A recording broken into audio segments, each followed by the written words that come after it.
안녕하세요. 군사도뽕입니다. 우크라이나가 현지 시각 10월 10일 러시아가 70일 만에 우크라이나의 수도인 키이우를 비롯한 주요 거점에 75발이나 되는 무차별 장거리 미사일 공격을 퍼붓는 끔찍한 만행을 저질렀습니다. 개전 초기와 달리 이제는 전선으로부터 아주 멀리 떨어진 키이우에는 우크라이나군 병력이 배치되어 있지 않고 군인이 아닌 이들이 평화로운 일상을 살아가고 있던 곳이었기에 대놓고 이를 타격한 러시아의 천인 공노할 행동에 전 세계 모두가 충격을 받을 수밖에 없는 것인데요. 이로 인해 불길에 휩싸인 것은 키이우의 주거시설이나 업체의 건물 그리고 지나가던 자동차들이었고 금세 키이우 전역의 도로는 지옥이 되었습니다. 75발의 미사일 중 41발은 우크라이나의 방공 시스템으로 격추시켰지만 나머지 34발은 키이우 중심부에 있는 키이우 국립대 인근에서 폭발을 일으켰고 우크라이나 국가안보국 SBU 본부 또한 파괴될 뻔했습니다. 막심 코지츠키 르비우 주지사가 밝힌 바에 따르면 이곳의 에너지 기반 시설도 공격을 받아 파괴되었고 키이우역 인근에 자리 잡은 우리 삼성전자의 현지 사무실도 창문이 부서지는 등 일부 파손된 것으로 알려졌습니다. 푸틴 러시아 대통령은 이날 우크라이나의 군사 지휘 시설과 핵심 에너지 시설을 정확히 공격 목표로 지정했고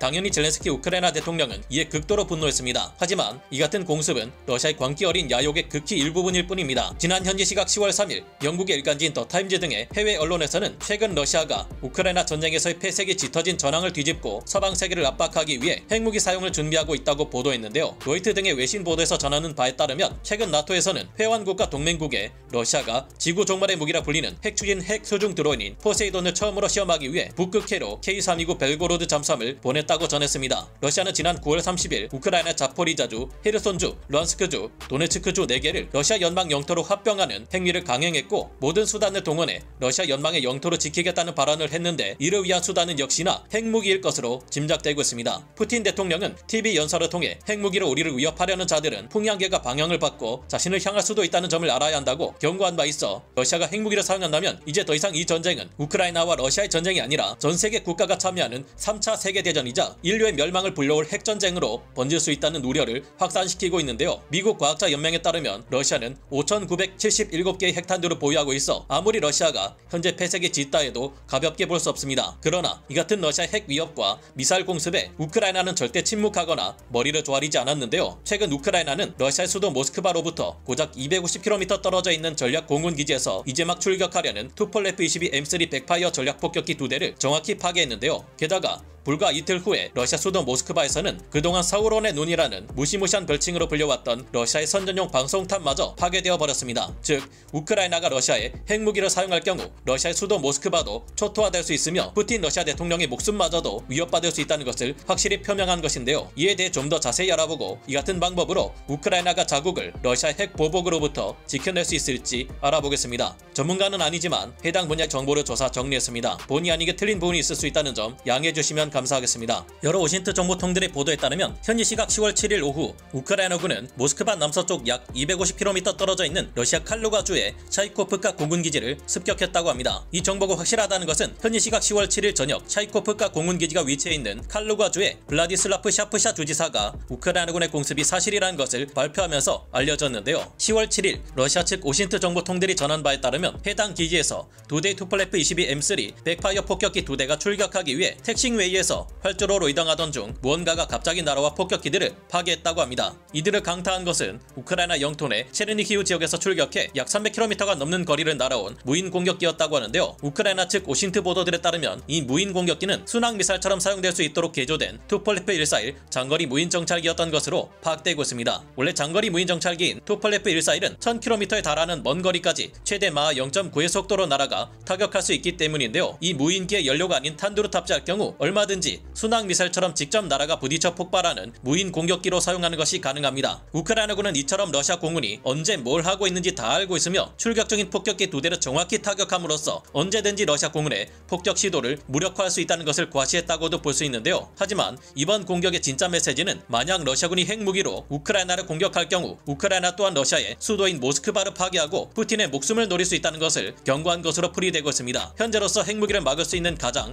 근본적인 대책으로는 무엇보다 상호 확정 파괴 원칙을 성립시키는 것으로 결론 내려지고 있는데요. 상호 확정 파괴란 핵 보유국이 적국의 선제 핵 공격을 감행해 멸망시킬 수 있다고 해도 이로부터 핵 공격을 당할 적국 역시도 보복 핵 공격으로 상대방을 멸망시킬 수 있을 때 양측 모두 공멸을 피하기 위해 핵 보유국들끼리 전면 핵전쟁을 피하려 한다는 개념입니다. 하지만 우크라이나는 알려진 대로 핵무기가 전혀 없어 이를 실행할 수 없죠. 하지만 제한적인 비례 억지 전략이라면 성립시킬 수 있습니다. 상호 확정 파괴를 성립시킬 수 있을 만큼의 2차 핵 핵타격 전력이 없는 국가들은 내가 죽을 때 너를 같이 데리고 갈 수는 없더라도 최소한 아무것도 할 수 없도록 파괴해주겠다라는 각오로 보복 공격을 실행하는 개념을 말하는데요. 냉전 시기 영국과 프랑스는 비록 핵을 뒤늦게 개발한 탓에 소련과 대등한 수준의 핵 전력을 갖추지는 못했습니다. 그래서 이들은 소련과의 핵전쟁이 발발할 경우 멸망을 피할 수 없지만 소련의 수도인 모스크바나 레닌그라드 같은 큰 도시를 확실히 소멸시키는 정도의 핵전력은 반드시 갖추려 했습니다. 소련이 핵미사를 쏟아부어 프랑스나 영국을 멸망시킬 수 있다 해도 그 대가로 모스크바나 레닌그라드 같은 주요 도시가 파괴되고 국가 인프라가 마비될 수준의 피해를 입는다면 소련과 대등한 수준의 핵전력을 가진 미국이 보복 공격으로 러시아를 멸망시킬 수 있기에 함부로 핵공격을 할 수 없게 된다는 것인데요. 만약 북한이 우리나라 핵무기를 사용해 멸망에 이르는 피해를 주려 한다면 우리 또한 평양에 쏟아부을 수 있는 모든 것을 쏟아부어 초토화시킬 수 있으니 함부로 경거망동하지 말라는 메시지가 담긴 대량 응징 보복 KNPR과도 비슷한 면이 있습니다. 이번에 공격당한 러시아 본토 내의 샤이코프카 공군기지는 러시아 서부 군간구에서도 가장 강력한 공군의 장거리 타격 부대 중 하나인 제52 근위 중폭격기 연대가 배치되어 있는 곳이며 이곳으로부터 모스크바까지의 거리는 불과 250km밖에 되지 않습니다. 투폴레프 141의 사정거리를 생각하면 얼마든지 이를 대량으로 쏟아부어 러시아의 수도 모스크바를 초토화시킬 수 있다는 것인데요. 이 부대의 폭격기들은 과거 마리우폴 지역에 무자비한 융단 폭격을 쏟아부었던 장본인들이며 공격당하기 하루 전인 지난 10월 6일에도 우크라이나 수도 키이우주를 공대지 미사일로 타격했습니다. 역시나 이때 공격받은 지역 또한 우크라이나 군이 아닌 평화로운 일상을 살아가던 이들이 거주하는 곳이었다는 점에서 볼 때 이번 우크라이나군의 샤이코프카 공군기지 공격은 지난 러시아의 폭격기 공습에 대한 보복 차원의 대응으로도 볼 수 있는데요. 반면 러시아 측은 어두운 밤도 아니고 환한 대낮에 무려 모스크바 인근의 샤이코프카 공군기지에서 아음속인데다 RCS 수치마저 아주 커서 레이더로 포착하기도 쉬울 것으로 추정되는 우크라이나 무인기를 전혀 막지 못했다는 사실에 경악했습니다. 이 투폴레프 141이 300km로 날아오는 동안 러시아군이 세계 최강이라 그리도 자랑해대는 방공 시스템은 도대체 뭘 했는지 대응하는 척이라도 하지 않았단 말이냐는 것인데요. 그러나 러시아 수도 모스크바를 향한 우크라이나군의 위협은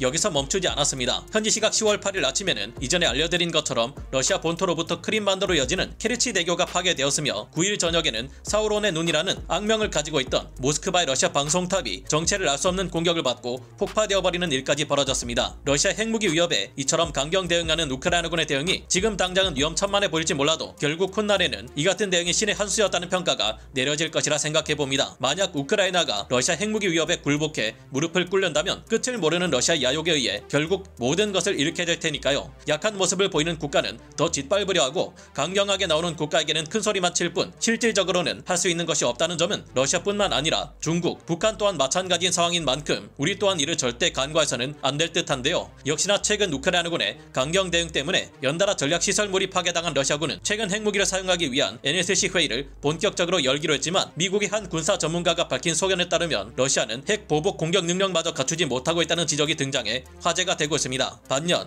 이에 대한 반박도 존재하는데요. 이에 대한 소식은 다음 시간에 마저 말씀드리기로 하고 오늘 군사 돋보기 여기서 마치겠습니다. 감사합니다. 영상을 재밌게 보셨다면 구독, 좋아요, 알림 설정 부탁드리겠습니다.